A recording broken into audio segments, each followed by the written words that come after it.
Bonjour à tous, je suis Séverine Charmon, c'est moi qui vais animer donc ce webinaire dédié aux 10 innovations pédagogiques à connaître en 2021.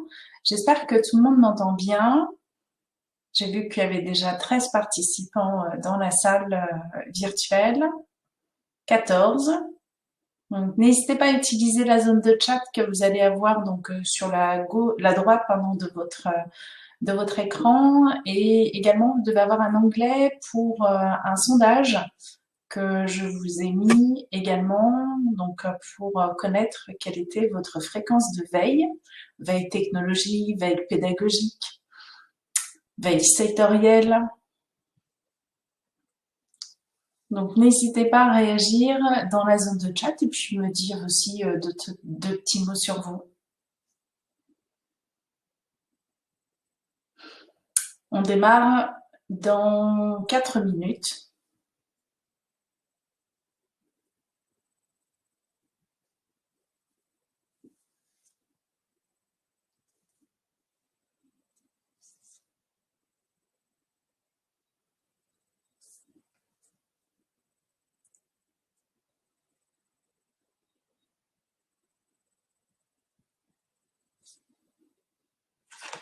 Alors n'hésitez pas à me dire si le son est bon.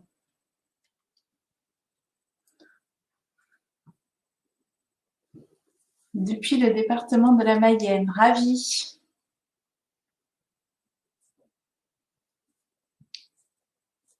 Alors, ayant habité du côté de Clisson, je connais un petit peu la Mayenne, Laval, même si c'est plus haut. Bon, bah super. Dans le Gard, Aline, ben, on n'est pas loin. Moi, je suis dans le Vaucluse.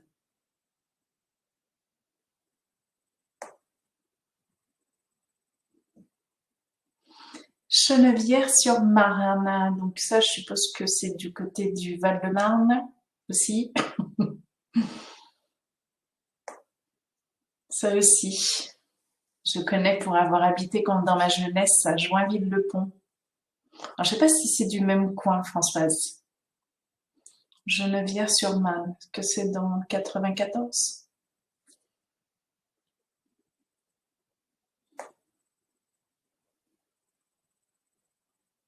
Ah, bonjour Hervé de Huy, en Belgique. Avignon, d'accord. Oui. Alors moi, je suis plus du côté du Mont Ventoux, pour ceux qui font un peu de cyclisme.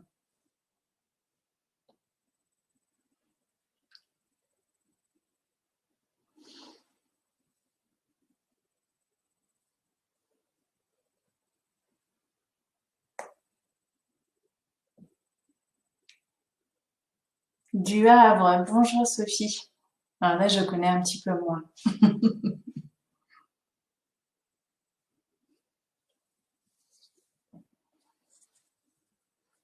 Avec le soleil, en effet, même si on a eu la neige, nous, en début de semaine, on a eu quelques flocons, voire 20 centimètres à même pas 9 kilomètres de chez moi, puisque je suis à 800 mètres d'altitude. Donc ici, on varie, on passe de 24 à moins 4.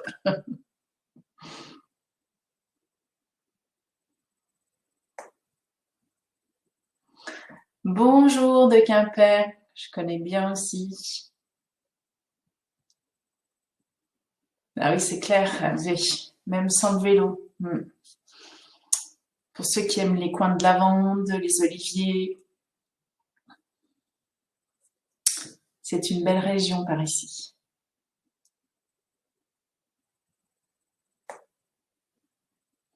Ah, Bourgoin-Jallieu. Bonjour Véronique. Ça me rappelle mon adolescence, puisque j'ai habité du côté de Crémieux quand j'étais petite.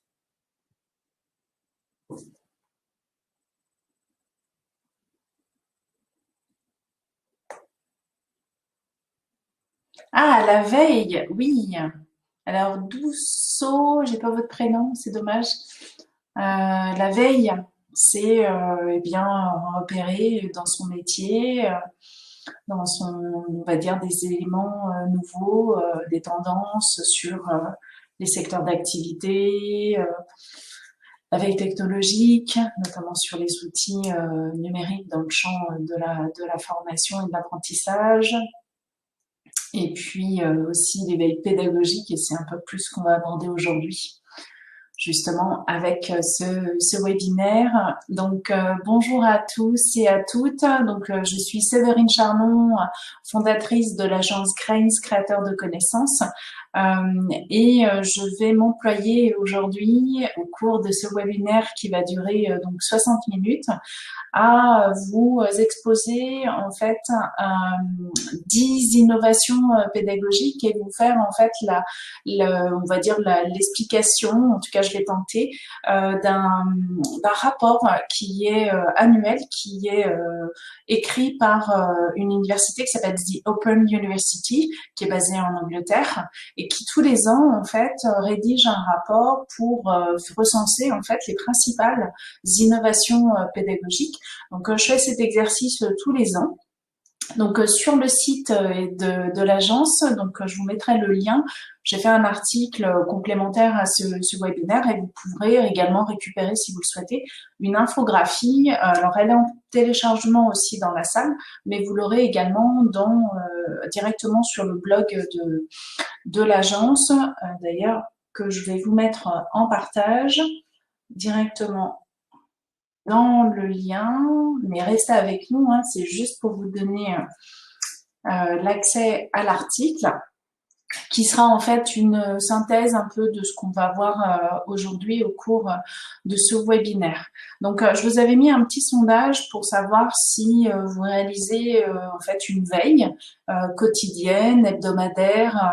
Il faut savoir qu'aujourd'hui, en plus, avec si vous êtes un professionnel du champ de la formation, finalement la veille, ça fait partie des critères qui sont même devenus obligatoires, notamment avec les certifications Calliope, puisque la veille, ça fait partie de 2 critères d'éligibilité entre guillemets à la certification Calliope, et on vous demande même d'utiliser en fait ce que vous repérez en termes de tendances, de connaissances, et de le traduire dans vos pratiques pédagogiques. Donc finalement l'exercice de veille, c'est même finalement un incontournable, et c'est une compétence aussi professionnelle on va dire que tout professionnel, quel que soit le secteur, a la nécessité finalement de développer.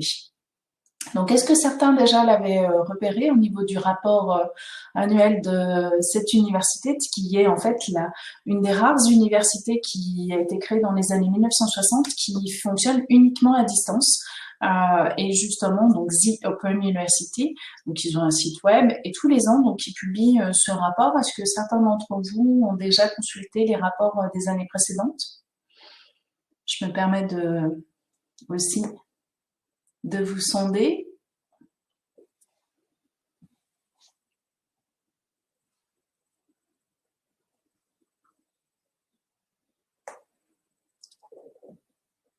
Non? D'accord. Bon, ben, pour les années prochaines, vous saurez que ça existe. Et globalement, en début d'année, il publie l'article avec le rapport qui est un peu plus détaillé. Il est en version anglaise, mais au moins vous saurez que tous les ans, vous avez en fait cet exercice à faire si vous souhaitez connaître ces principales innovations. Donc aujourd'hui aussi en termes de prérequis, l'idée c'est de vous exposer en fait quelles sont finalement les grandes innovations qu'ils ont pu repérer. Il y a certaines où je vais pouvoir en donner quelques exemples, mais l'idée c'est pas de transformer ça dans en tout cas de vous donner des exemples précis de pratiques dans vos pratiques professionnelles. C'est plutôt d'aborder en fait les approches à la fois sur certains concepts, mais de vous donner aussi, de les recenser et de vous les exposer. Donc, dans les premières pratiques, en tout cas, et de premières innovations qu'ils ont pu recenser, ils ont développé en fait ce qu'ils appellent les meilleurs moments d'apprentissage. Et en fait, quand j'ai lu déjà cette première innovation, je me suis posé la question finalement, quels étaient dans mes souvenirs les meilleurs moments en fait que j'avais eu en formation ou même dans mon éducation. Donc je suis allée assez loin et finalement est-ce que vous vous êtes si vous vous êtes posé la question comment finalement quel est votre meilleur souvenir de formation et d'enseignement? Alors, moi, je me suis posé cette question. Je sais que dans mon enfance et dans ma scolarité, j'ai eu l'avantage de faire beaucoup de pratiques puisque j'ai fait le conservatoire de musique et faire l'enseignement normal. Je sais que cette alternance, elle a été très importante, en tout cas dans ma manière d'apprendre et aussi forcément dans ma manière de former et de pratiquer finalement la pédagogie. Et derrière, donc ces meilleurs moments d'apprentissage, finalement, ça recense censé derrière un autre concept qu'on appelle l'absorption cognitive.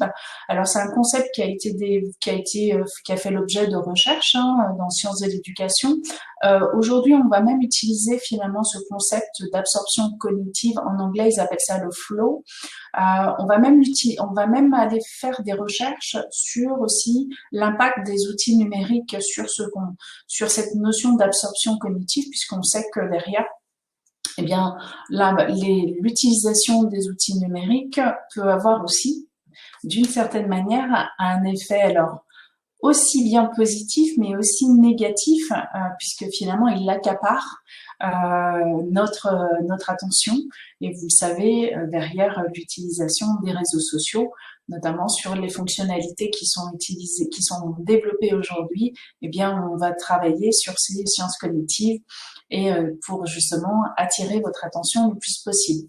Mais dans l'absorption cognitive, dans le champ de l'apprentissage, eh bien c'est de savoir finalement qu'est-ce qui va faire que un apprenant va être concentré sur une tâche ou va développer aussi des moments de plaisir finalement dans ce qu'il apprend.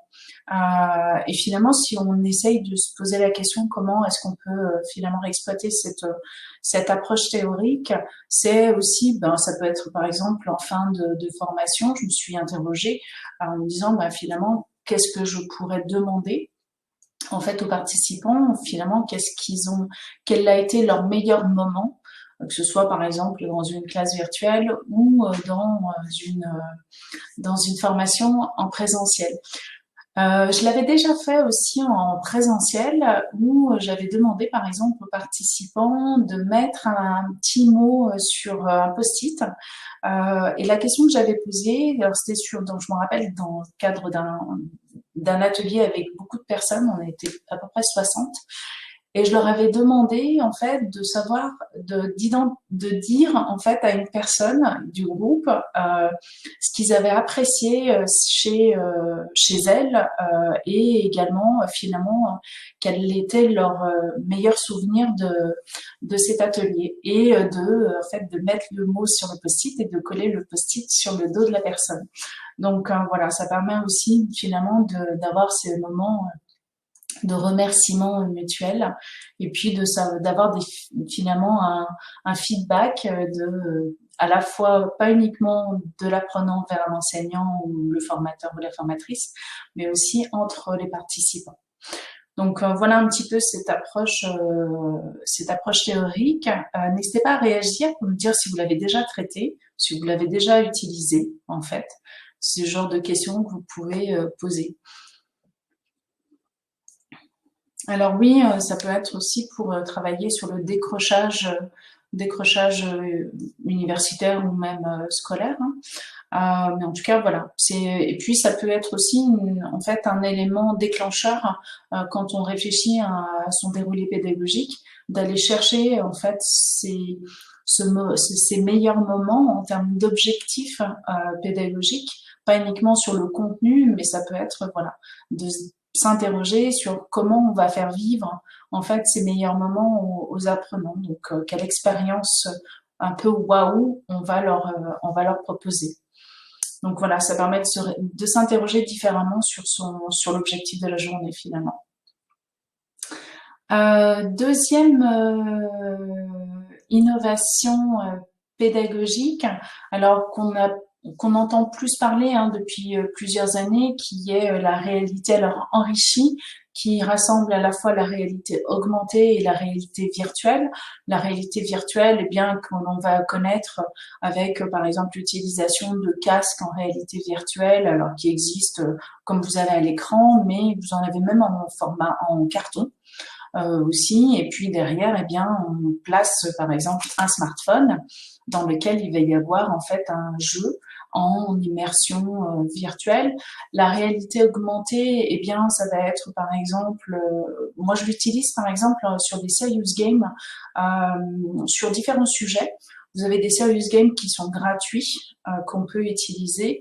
Et par exemple, là, je l'avais utilisé avec un groupe sur le champ de la cybersécurité, parce que moi j'interviens plus sur la partie numérique aussi, sur les usages numériques. Et l'idée c'était de sensibiliser, de faire immerger les participants. Et on n'a pas besoin, on peut trouver en fait des ressources aujourd'hui qui sont accessibles et qui sont gratuites pour être dans cette démarche un peu de réalité augmentée. Donc voilà, on n'est pas obligé forcément de soit de les développer ou d'acheter acheter du matériel et de l'équipement. Alors c'est vrai que notamment dans le rapport, ils expliquent que finalement la réalité virtuelle, elle a essuyé quelques échecs quand même aussi. On voit dans les salons, il y avait salon professionnel il y a 2-3 ans, on voyait qu'il y avait une peut-être chute de la technologie en matière de vente. Hein. En fait, il y a certaines universités qui sont vraiment à réinterroger sur le sens et l'utilisation de ces outils et de les utiliser vraiment dans un cadre où finalement on veut faire vivre et on veut immerger les participants là où ça ne serait pas possible physiquement. Donc vraiment de se réinterroger à la plus-value finalement de ces équipements au-delà un peu du snobisme qu'on peut avoir aussi sur les outils numériques, de se dire bon, on va utiliser la réalité virtuelle pour dire qu'on est moderne.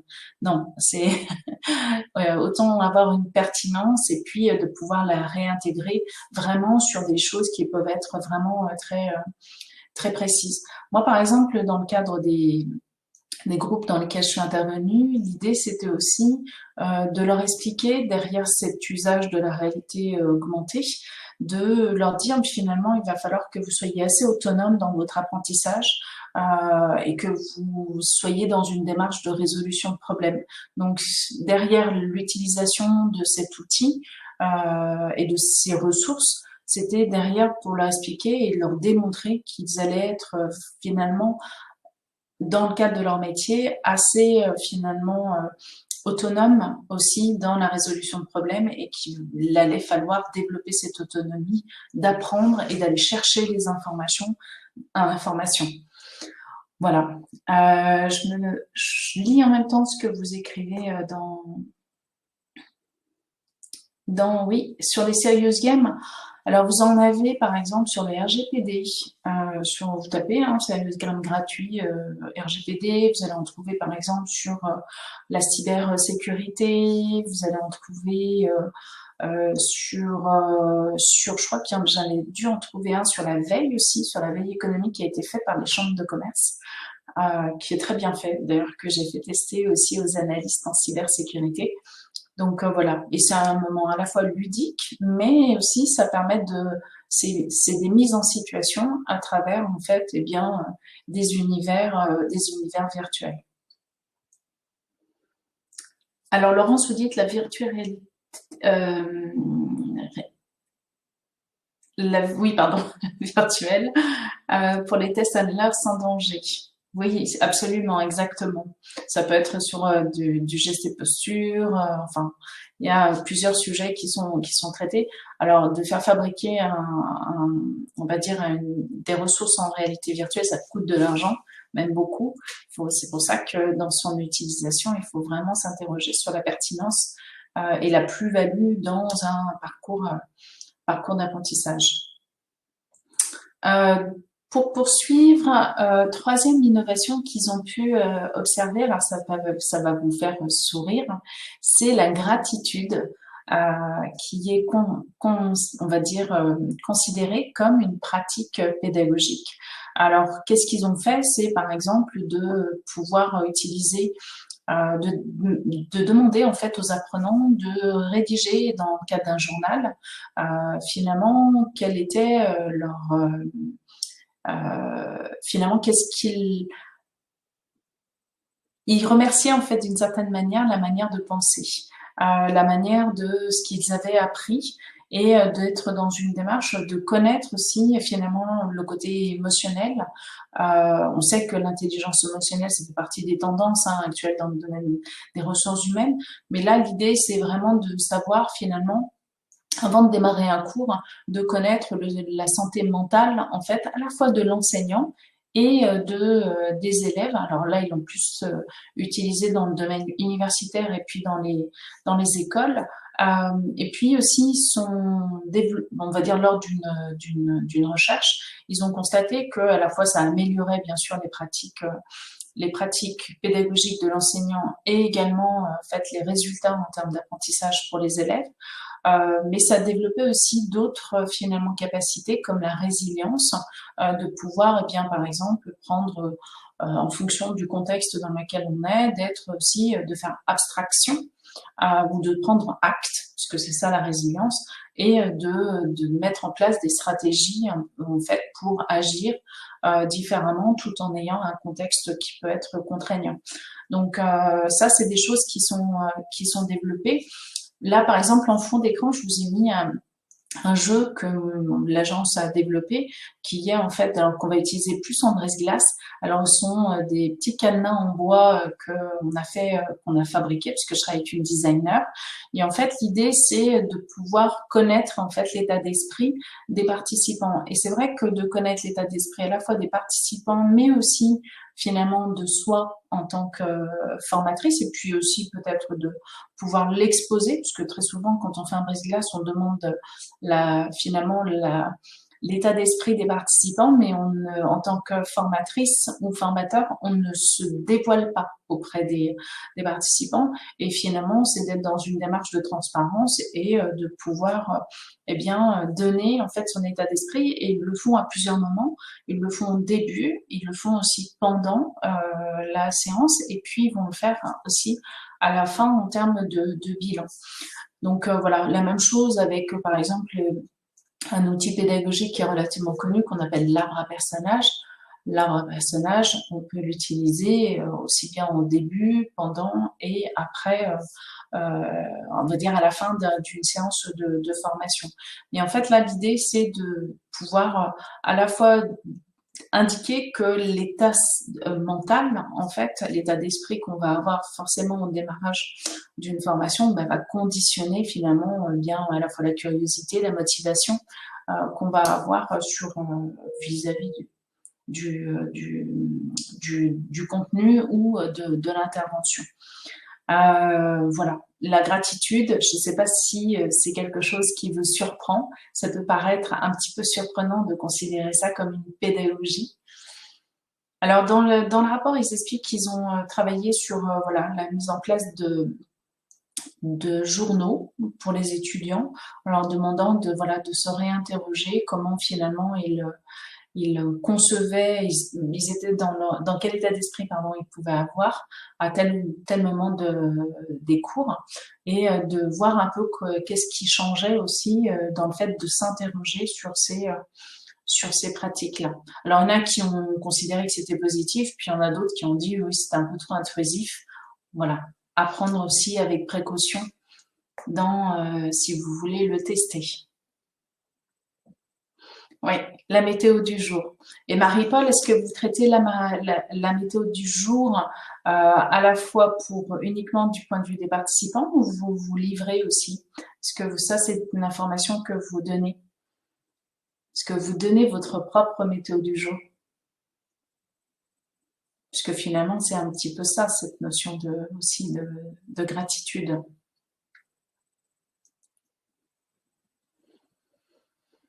Alors, Je reprends.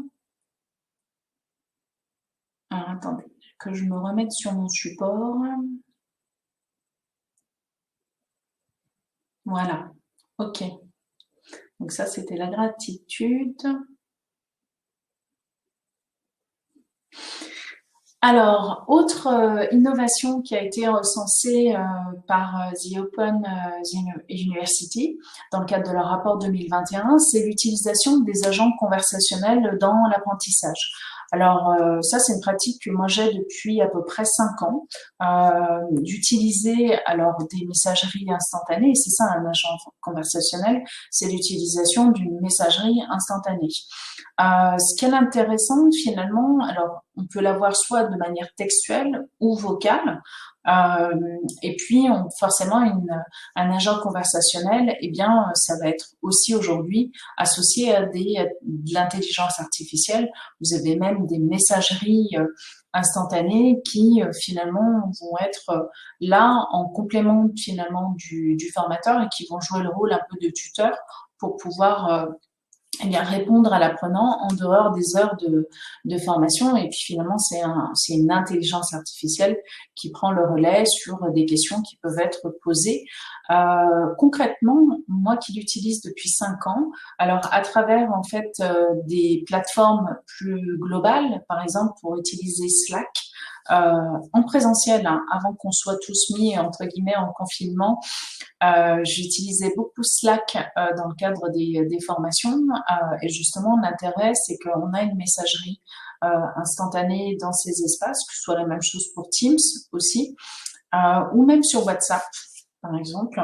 Alors aujourd'hui, j'utilise pas WhatsApp pour des questions de sécurité, mais par exemple Slack et Teams, c'est des outils que j'utilise beaucoup, à la fois quand je suis en présentiel et aussi en distanciel. Et l'intérêt, c'est que à la fois ça permet aux participants de pouvoir communiquer entre eux, même pendant le cours, qu'on soit en présentiel ou en distanciel, de communiquer aussi en amont et après, par exemple, de pouvoir partager des ressources. Par exemple, quand moi j'interviens, eh bien, la dernière fois, c'était sur la confiance numérique. Eh bien, les participants ont publié des ressources complémentaires à ce que je pouvais leur proposer. Donc, finalement, on est vraiment dans une démarche aussi d'apprentissage entre pairs. Et puis de pouvoir aussi communiquer avec eux, notamment par exemple pour leur communiquer l'étude de cas, puisque là j'étais dans une démarche plus d'un classe inversée, c'était de leur donner l'étude de cas à faire avant qu'on soit réunis en présentiel, et la journée de présentiel était organisée plus pour qu'on puisse développer l'étude de cas. Donc là, la messagerie, elle a ça d'intéressant. Elle voit aussi finalement la participation des uns et des autres. Alors moi, il n'y a pas forcément d'intelligence artificielle, même s'il y en a une derrière Slack et Teams, mais elle n'est pas configurée avec des questions que j'ai déjà préparées.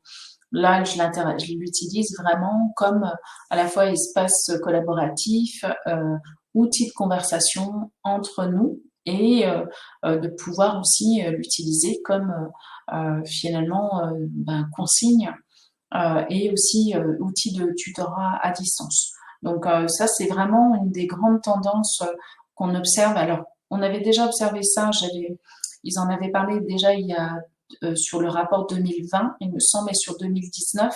Mais en tout cas, ça fait partie vraiment des grandes tendances. Et l'accession, en fait, on a une possibilité d'accéder en fait à des outils qui sont aujourd'hui sont gratuits. Slack, vous pouvez l'utiliser gratuitement pour créer en fait un espace conversationnel avec vos apprenants. Même chose pour Teams, hein. Alors, je regarde en même temps ce que vous mettez. Est-ce que certains les utilisent ou pas sur ces outils et dans ces démarches de conversation?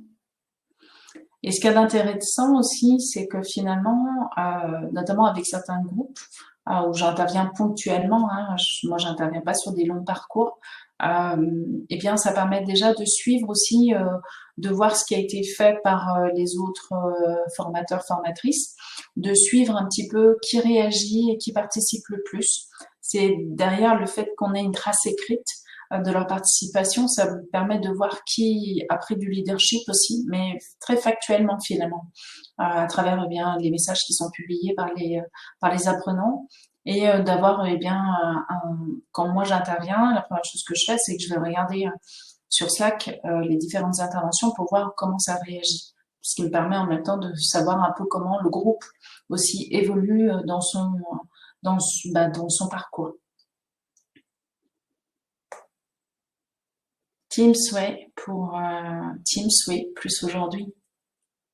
Bicas, ouais.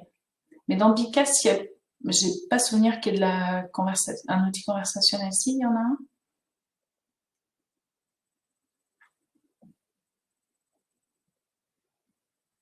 Je regarde en même temps.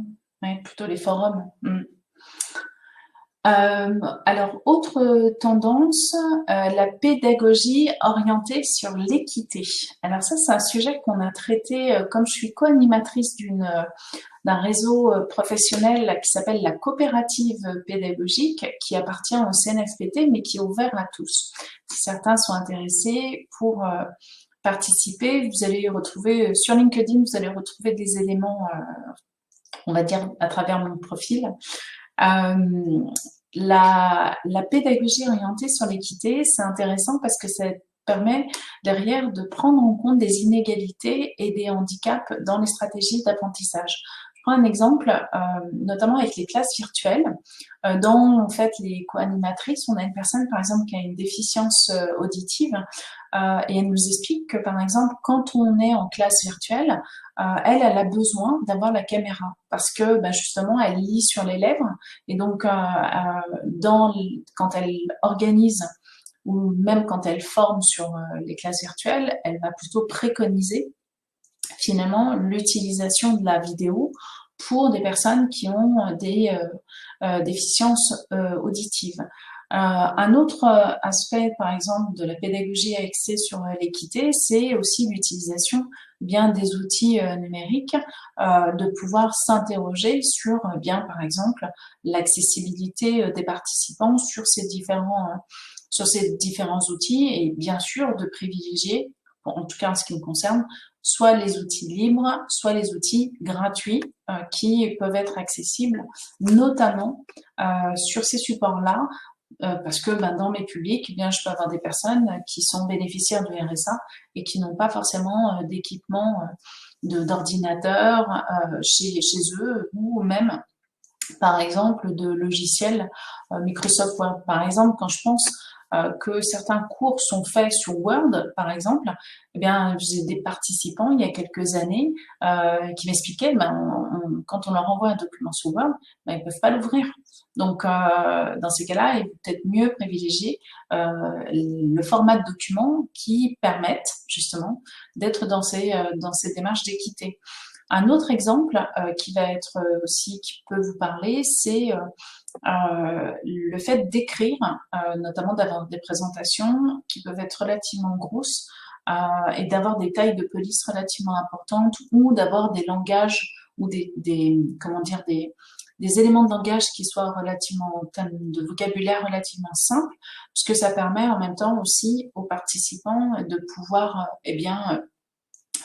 comprendre ce qui va être dit ou de pouvoir le lire justement pour ceux qui ne sont pas équipés justement d'ordinateurs et qui n'ont que ça en fait comme outil pour pouvoir consulter les ressources.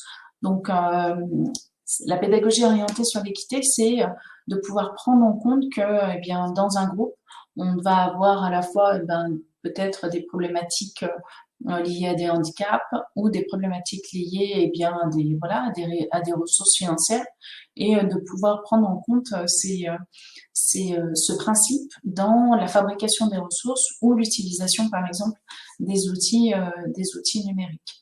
Et puis la pédagogie inclusive, c'est aussi de pouvoir, alors là c'est plutôt le sujet on va dire très actuel sur le fait d'utiliser le féminin et le masculin.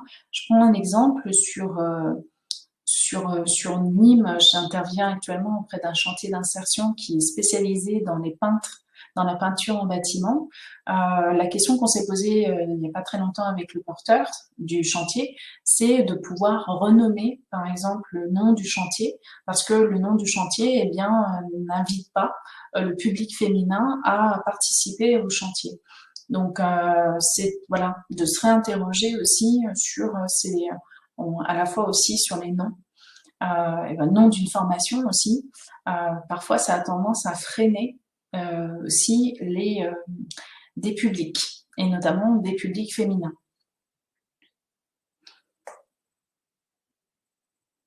Par exemple, analyste en cybersécurité, ça sonne plutôt masculin, et pourtant, finalement, c'est non-genré. Je ne sais pas si c'est des questions, c'est des sujets que vous avez déjà traités. Dites-moi, cette question d'équité. Alors moi, je le traite un peu plus aujourd'hui. C'est vrai que, on va dire, il y a quelques années, j'étais pas interpellée par ça. Mais vu que j'interviens à des moments près de publics sur notamment les usages numériques et sur des publics très fragilisés, même des primo-arrivants aussi. Donc forcément, eh bien, ça nécessite de repenser sa pédagogie et de repenser comment on va pouvoir intervenir. Une des dernières interventions que j'ai faites, c'était justement avec des primo-arrivants. On traitait sur l'utilisation de la messagerie électronique. J'avais des personnes qui ne maîtrisaient pas encore très bien le français et en plus qui n'avaient pas d'équipement d'ordinateur, qui avaient juste par exemple un smartphone.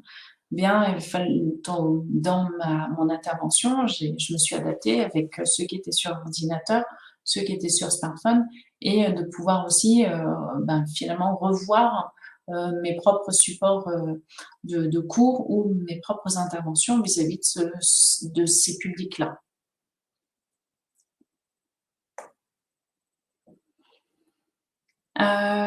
Exactement. Et puis en plus, c'est très intéressant pour aborder ce sujet-là, notamment pour Calliope, pour la certification Calliope, sur la prise en compte du handicap notamment dans la fabrication, dans sa pratique pédagogique, mais ça peut être aussi dans la manière de concevoir ces supports d'intervention. Alors, un autre sujet qui va peut-être vous faire sourire, pour le hip-hop, une éducation basée sur le hip-hop. Alors, je vous répondrai tout à l'heure, Nadine. Donc là, c'est à la fois une tendance. En tout cas, si vous avez pu repérer, il y a déjà 2 ans, il y avait les cours de slam, du slam qui étaient utilisés, par exemple, pour faire des cours en histoire-géographie. Je pense à MC Solar, par exemple, qui a donné des cours, qui a chanté des cours d'histoire, je crois, ou de philosophie, je ne sais plus exactement.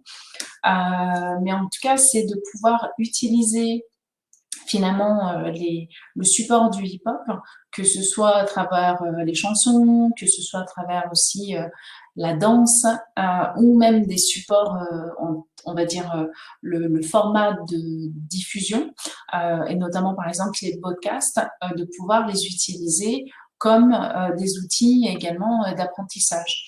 Donc là, l'intérêt, eh bien, c'est d'aller aussi chercher aussi des publics qui peuvent avoir décroché du système académique.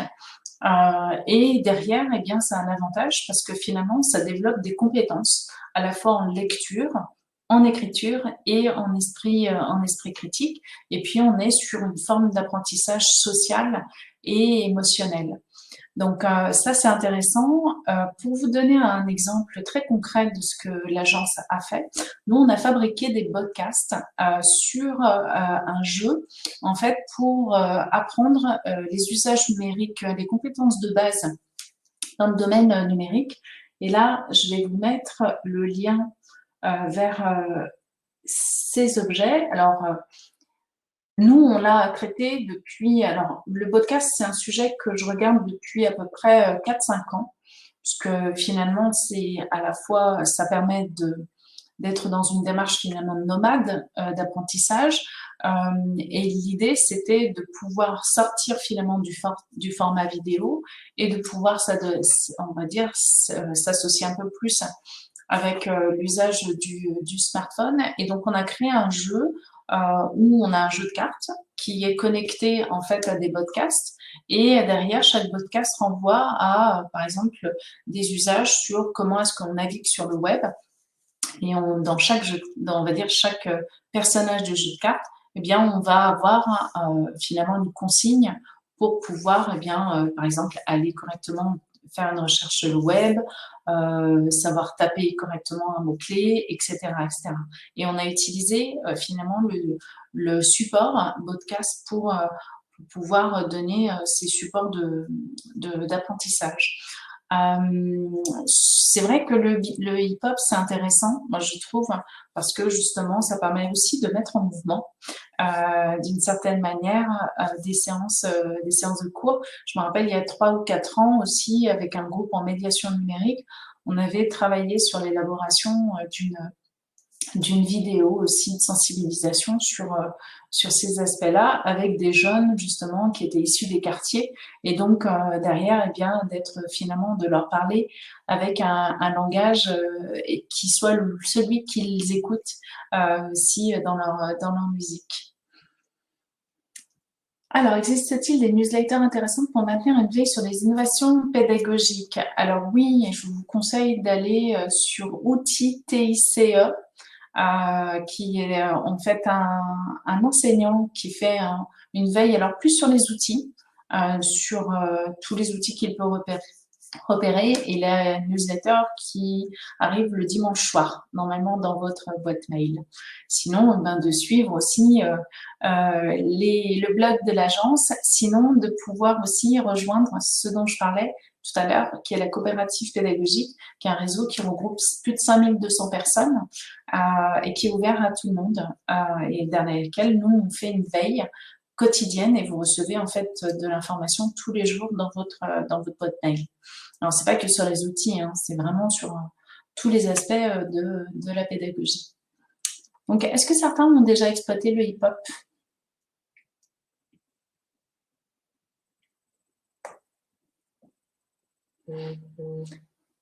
Alors, pour créer le podcast, vous avez des plateformes gratuites aujourd'hui d'hébergement de podcasts. Alors, pour créer un podcast, en fait, c'est un format MP3 ou MP4, hein, donc un format vidéo que vous transformez finalement uniquement en audio. Mais après, pour pouvoir l'héberger, vous avez plusieurs plateformes. Celle que moi j'utilise et qui est connue, c'est Digipod. Digipod. Je le mets dans Digipod, qui est, alors j'ai peut-être, oui, ici j'ai écrit correctement, qui permet voilà d'héberger en fait des podcasts et d'avoir plusieurs épisodes qui peuvent être voilà rattachés à un cours. Donc ça peut être intéressant d'aller voir aussi ce qu'on peut faire avec ça. Pour poursuivre, donc l'enseignement et l'apprentissage co-créé avec les étudiants. Alors ça, on va plutôt être dans un format finalement qu'on appelle, par exemple, la classe renversée, qui est plus donc là où vous avez le support, le cours qui est à la fois fabriqué par les apprenants et par l'enseignant. Donc derrière, ça permet bien sûr de travailler l'autonomie, l'esprit critique, et puis ça permet aussi de développer alors ce qu'ils mettent dans le rapport des communautés de pratique. Je vous donne un exemple. La semaine dernière, quand j'ai travaillé avec ces analystes en cybersécurité, l'étude de cas, je leur avais demandé de travailler en binôme sur chaque étude de cas, et l'objectif c'était que lors du présentiel, eh bien que chaque binôme présente en fait les résultats de l'étude de cas. Donc finalement là, on était dans une démarche où moi j'ai fabriqué finalement la matière à réflexion. Et derrière, eh bien, eux, ils ont traité le sujet et donc ils ont présenté les résultats. Il y en a même certains qui sont allés un peu plus loin, puisqu'ils sont allés chercher des ressources. Ils ont même fait un mini-cours sur ce sujet-là. Ça, c'est quelque chose que je fais assez souvent. pour l'avoir fait par exemple avec des étudiants en troisième année de commerce, durant toute une année, de travailler sur un dossier d'actualité. Donc je leur avais demandé de prendre un thème, ils avaient le choix du thème, et de travailler, donc moi je leur expliquais comment on concevait un dossier d'actualité, et de pouvoir bien construire le dossier d'actualité, et derrière, à chaque cours, de pouvoir dire où est-ce qu'ils en étaient dans leurs investigations. Et donc là aussi, c'est extrêmement intéressant d'avancer là-dessus. Et je me rends compte que vis-à-vis des publics, aujourd'hui, à mon sens, il faut être de plus en plus sur le faire, c'est-à-dire apprendre en faisant principalement, et d'être plus près en fait des réalités, même en travaillant sur des méthodes d'investigation, hein, de pouvoir alors leur expliquer comment faire des recherches sur le web, comment analyser un article, ce genre de choses. En tout cas, d'être vraiment sur le faire au maximum. En tout cas, c'est ce que je peux observer. Est-ce que certains pratiquent justement cet enseignement et cette co-création finalement du cours? Alors, on a essuyé des échecs, hein. Je me souviens, il y a quelques années, j'avais demandé ça à une intervenante en ressources humaines. En fait, elle avait décomposé son cours en séquences et elle avait demandé en fait aux étudiants de travailler sur un thème du cours. Et à chaque fois qu'elle intervenait, elle demandait aux participants un binôme, par exemple, de présenter le thème du cours, et elle complétait bien sûr sur ces éléments. Et finalement, ça n'avait pas pris. Les étudiants avaient un peu mal réagi en disant non mais c'est quoi, en gros on fait son boulot. Ils n'avaient pas compris la démarche qui avait été proposée. Donc voilà, parfois ça fonctionne, parfois ça fonctionne pas. Bien ça n'avait pas fonctionné, mais on avait remis la version plutôt classique d'une certaine manière. Mais en tout cas, on avait tenté, on avait testé. Oui, c'est ça, le reverse mentoring en anglais.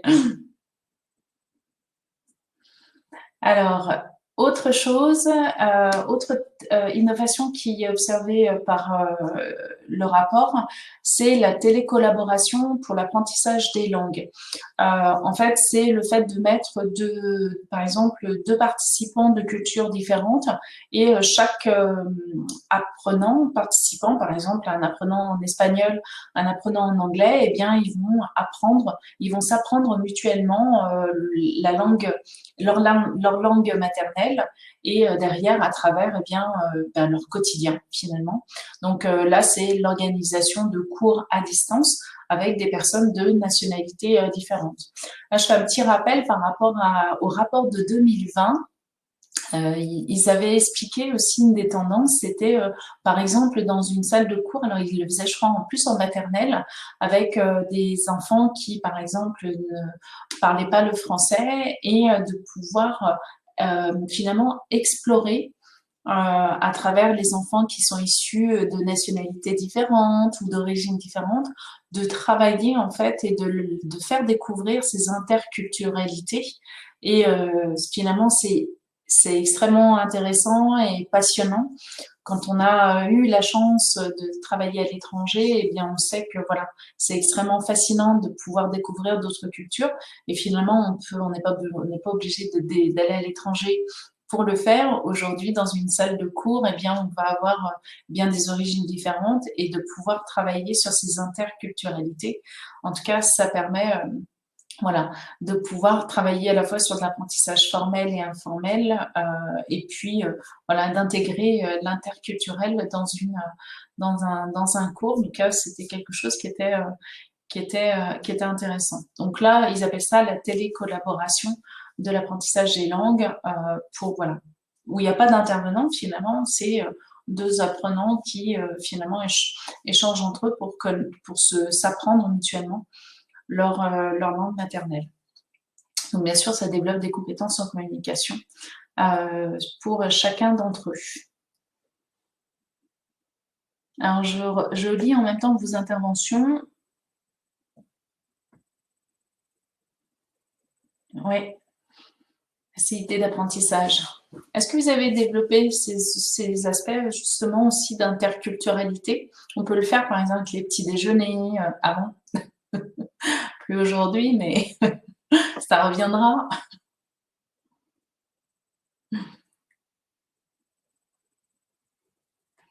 Alors, j'avance encore un petit peu sur les innovations. Alors, l'enseignement fondé sur les preuves. Alors, je vous répondrai, Noël. L'apprentissage fondé sur l'enseignement, pardon, fondé sur les preuves. Alors ça, c'est un type d'enseignement qui va se baser sur les recherches scientifiques. Donc, de pouvoir en fait explorer des données de recherche pour après construire en fait ces stratégies d'apprentissage. Par exemple, de pouvoir et ça permet derrière de démystifier certains mythes, comme par exemple cerveau droit, cerveau gauche, ou par exemple aussi d'autres mythes en neurosciences, par exemple, sur les styles d'apprentissage, la manière dont on a d'apprendre. C'est intéressant, par exemple, de pouvoir l'utiliser comme les méthodes d'évaluation. Sur les méthodes d'évaluation, de pouvoir savoir finalement, à partir d'un contenu, quel type d'évaluation on va pouvoir utiliser, mais pas de le faire de manière approximative, de le faire en se basant en fait sur des recherches scientifiques.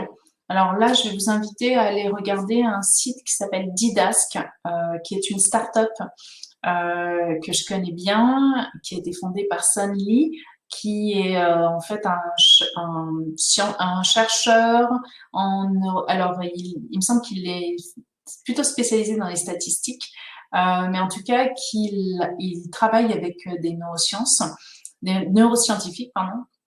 Et en fait, ils ont mis en place une plateforme qui est vraiment basée là-dessus.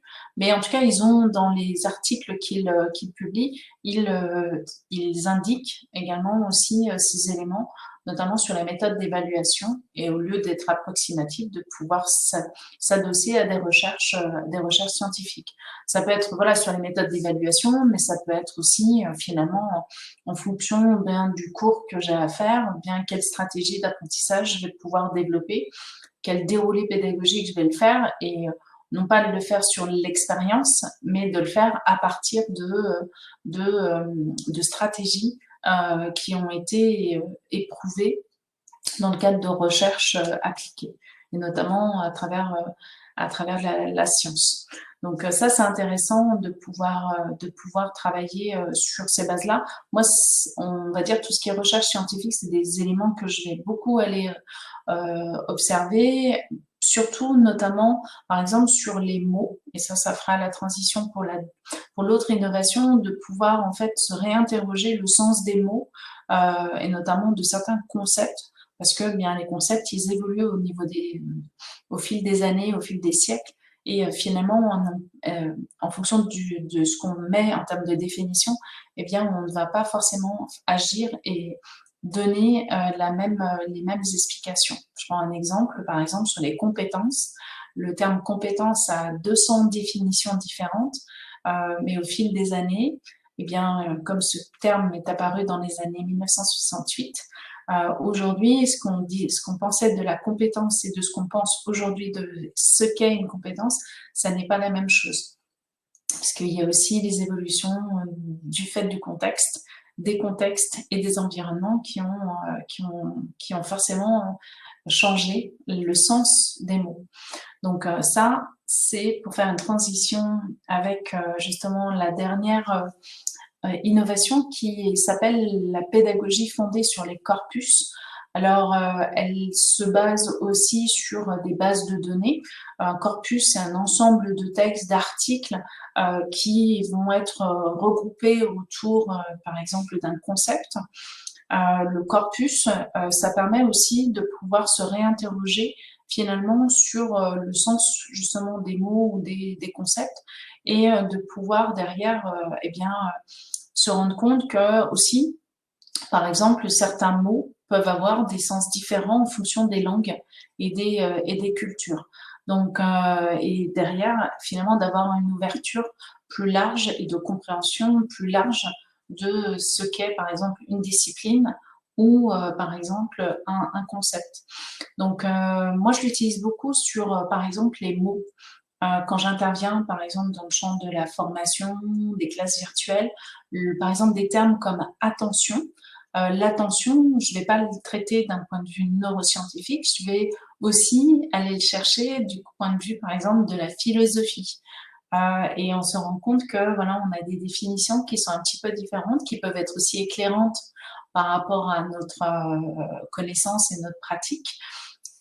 Et derrière, c'est intéressant justement de pouvoir se réinterroger sur les concepts et sur les mots. Alors forcément, ça appelle derrière à des outils aussi qui vont aller chercher sur des bases de données massives. Mais on va dire à mon niveau, je peux aller chercher simplement en partant d'un mot pour voir un peu aussi comment eh bien, ce mot est utilisé et comment il est utilisé aussi. Donc, comme il est 11h50 et qu'on a un petit peu de temps, n'hésitez pas à me dire si vous voulez que je revienne sur ces 10 innovations pédagogiques. Donc, vous allez pouvoir les retrouver également sur l'infographie que j'ai mis également en partage. Donc, je vais vous donner, je vais vous montrer. Bon, là, c'est en petit, hein, mais vous allez la voir en version PDF. Et puis, en même temps, ça me permet de pouvoir prendre vos messages et vos questions dans la zone de chat. Alors, vous parliez des plateformes pour les langues. Alors, comme j'interviens pas beaucoup, pas du tout sur l'apprentissage des langues, je vous dirais des bêtises, on va dire d'un point de vue plus ce que je connais du fait de on va dire la, euh, marketing en fait de la plateforme, c'est Babel en tout cas que je connais bien, mais c'est pas celle que on va dire que je vais vous recommander parce que sur ces sujets-là, sur la télécollaboration des langues, ça je pourrais pas vous dire.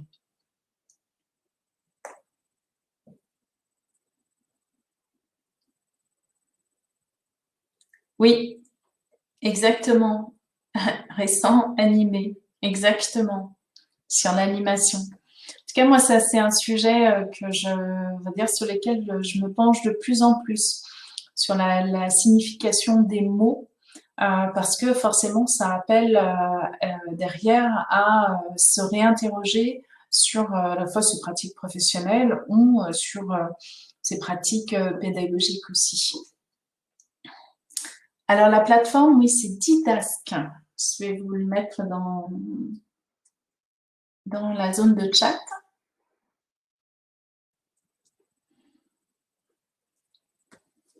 Alors, si je vous pose, si je fais la boucle, je boucle une boucle, si je vous posais la question, quel était votre meilleur moment au cours de ce webinaire, notamment parmi ces 10 innovations pédagogiques, laquelle laquelle vous avez retenu ou laquelle vous provoqué peut-être une émotion, que ce soit la surprise, l'étonnement.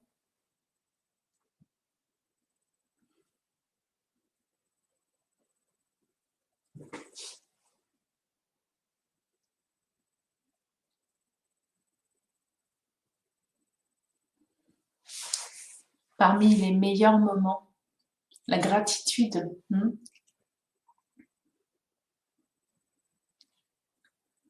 La gratitude aussi.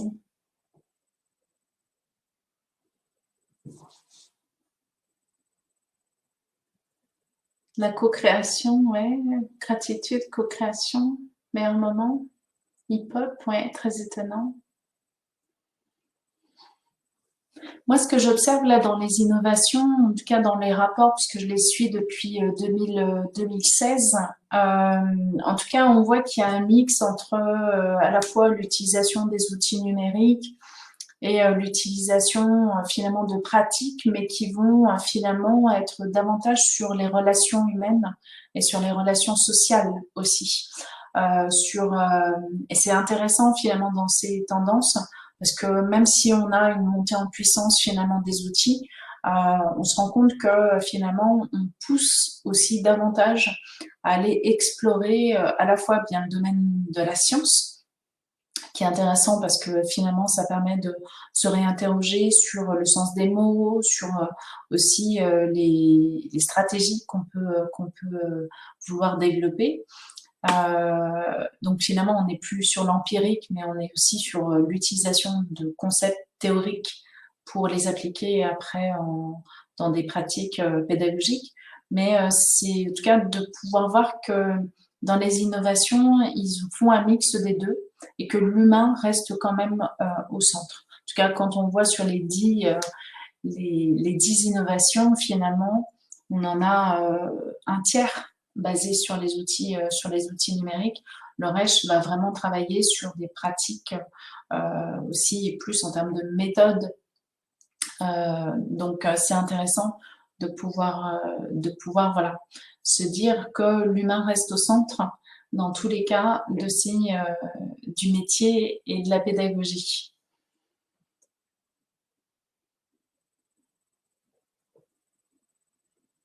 Sur les preuves scientifiques, ouais, je vois réalité enrichie, gratitude, orientée, d'accord. Et puisqu'il me reste 5 petites minutes, donc là, je vous ai posé plutôt la question sur les moments d'apprentissage et laquelle allez-vous tester? Parce que finalement, on est toujours sur ces démarches d'expérimentation.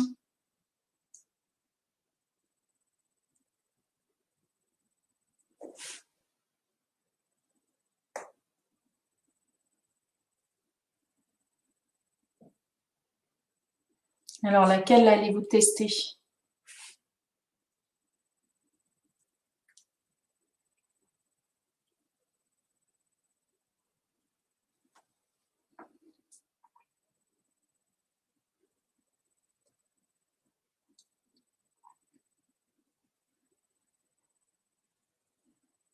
La santé mentale, oui.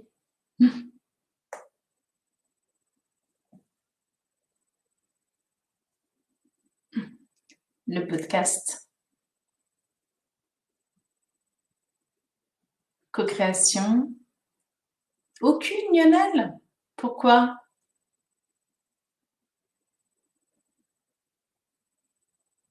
Parce que vous les pratiquez peut-être déjà?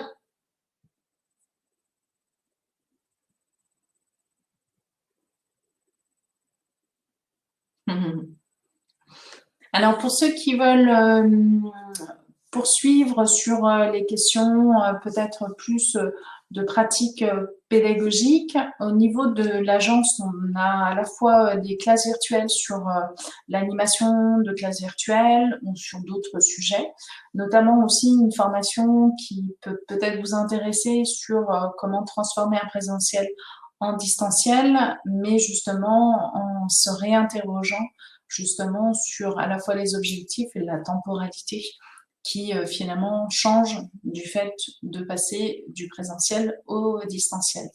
Donc, pour ceux que ça intéresse, je vous mets le lien vers le site et je vous invite également à explorer le site de l'agence, puisqu'à travers le blog et nos actualités, vous allez pouvoir continuer en tout cas à faire votre veille.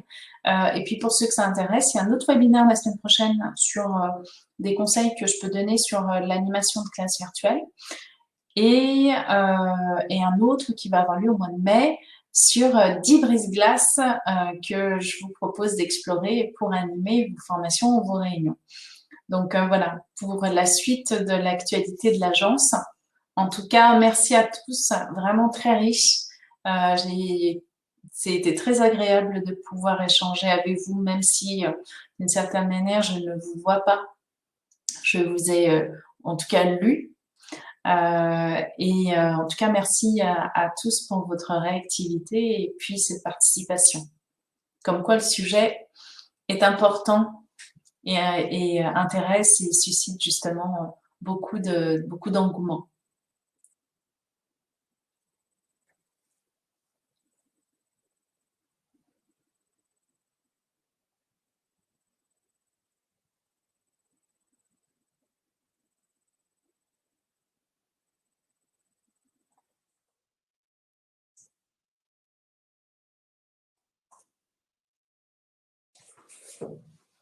Voilà, je vous ai mis le lien vers le site. tout cas, pour notre classe virtuelle, si ça vous intéresse d'avancer sur ces sujets. Merci, Christine. Quand le sujet passionne en règle générale.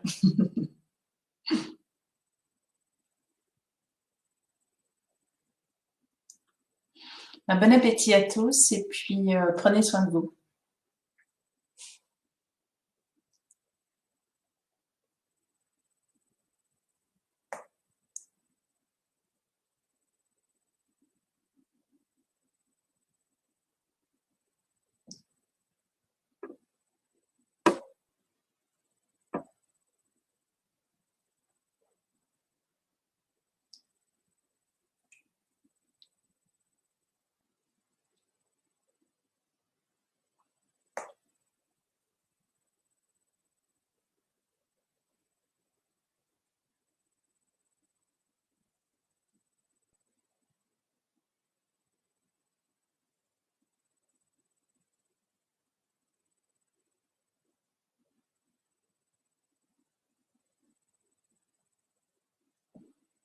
Alors Sophie, les dates des prochaines conférences, c'est mardi prochain.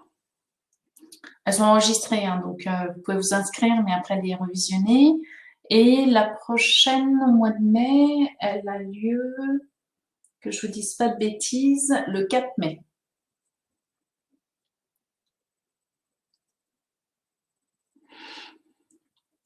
Dans la liste de Webikio, normalement, elle doit y être.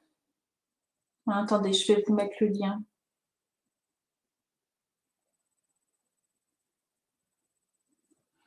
Ils sont au niveau de la chaîne, normalement.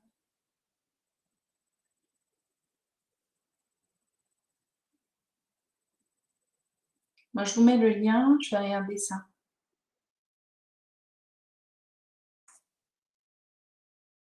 Ça, c'est le prochain.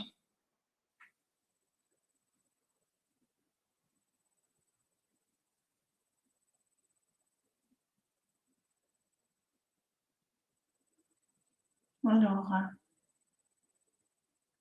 si tu es bien là pour ton... Même le lien vers la chaîne de l'agence si vous voulez la suivre.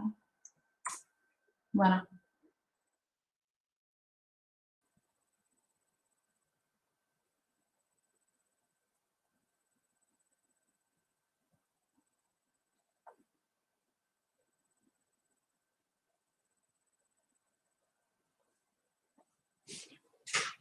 Bon, bah, bon appétit à tous.